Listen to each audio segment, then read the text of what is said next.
On today's program, Ross Perot, the 1992 third-party presidential candidate and founder of the Reform Party, spoke to DePauw University students and faculty Monday evening in Greencastle, Indiana. Privileged to be with you here tonight. As we talk about the problems that our country must face and solve, I hope that none of you will forget for one moment that you and I are the luckiest people in the world. We live in the nation that everybody else in the world would give anything to come to. Why weren't we born on the streets of India? Why aren't we off Vietnam in a boat trying desperately to get somewhere? You and I were lucky enough to be born here, but our ancestors weren't, and don't forget that. If you want to understand what made this country so great, look at them.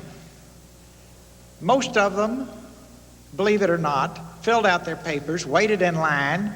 You mean they didn't storm the border? No. Waited in line and finally came through Ellis Island. Not all did, but most did. They came off Ellis Island not even able to speak English.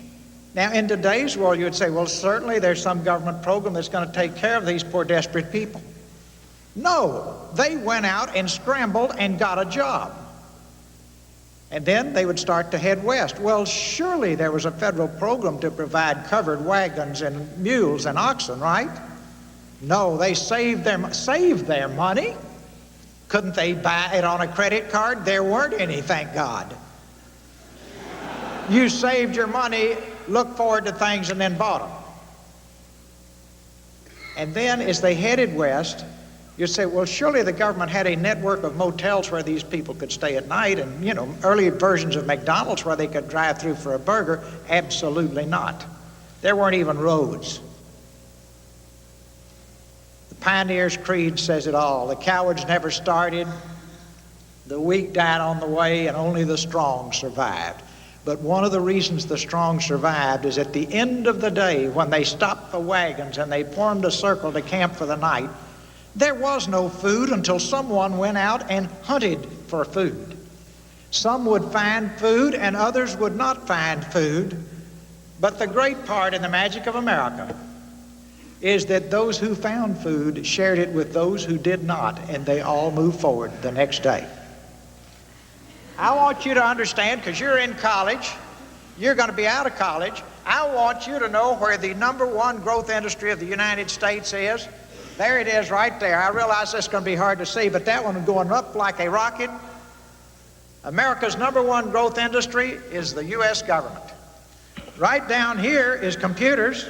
This is automobiles. This is farming. And health care looks pretty good, but guess what? That's because of Medicare and Medicaid, right? But there it is. Now this is exciting. You say, hey, that's where I'm going. I've got to get ready. What kind of products do they sell? They don't sell a product. Well then, how do they make all the money? They tax. Oh, you mean all of this money came from taxes? Yes. Who paid those taxes? Farmers, policemen, plumbers, electricians, people working third shift, men, mothers and fathers both working one job or two jobs. That's where those taxes come from, off the sweat of the brow of millions of working Americans. I'm sure if we were going to try to start this great college today, the general mood would be, gee, we better get a government subsidy, right? This college was created by a minister and a church. You say, well, this must really be unique. No, Yale was created the same way, and we can march across the nation and see one great institution after another where a few people came together and did it. That's what America is all about. Now, somebody out there might say, okay, Ross, we're spending too much money, it's a mess, but let's give big government a chance, right? We did. When John Kennedy was running for office, we were spending $100 billion a year to operate our country. That won't pay the interest on the debt today. That's all it took. Today we're spending $1.5 trillion and we're $5 trillion in debt. We should all have a mansion on the hill and a yacht in Palm Beach, and our only problem should be to pay the debt. Surely we created utopia for the American people after spending all that money. Here are the facts. The people did not benefit. The federal debt has increased 320% for each U.S. worker, and the standard of living is down for 4 out of 5 U.S. workers. Over the last 35 years, we tried big government. It didn't work. Now, here is our fundamental problem as the owners of the country. We're people, we're human beings, and in a world that changes rapidly, there are some things that never change. Human nature never changes.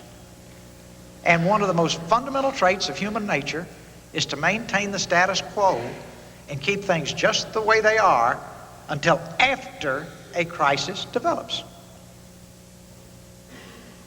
Just think, normally, the fellow that's drinking too much, he waits till his liver's gone. He knew it was going, he just didn't know when, right? The fellow that's smoking too much waits till the lungs are gone, then he takes dramatic action. If we wait until a crisis occurs here, literally millions of people will suffer for decades, and those people will be the people we love the most, our children and grandchildren, and we will not let that happen. We've got a narrow window of opportunity to solve these problems. If this happened in our great country, the entire world would be a much less stable place because of our major role as a force for stability and good in the whole world.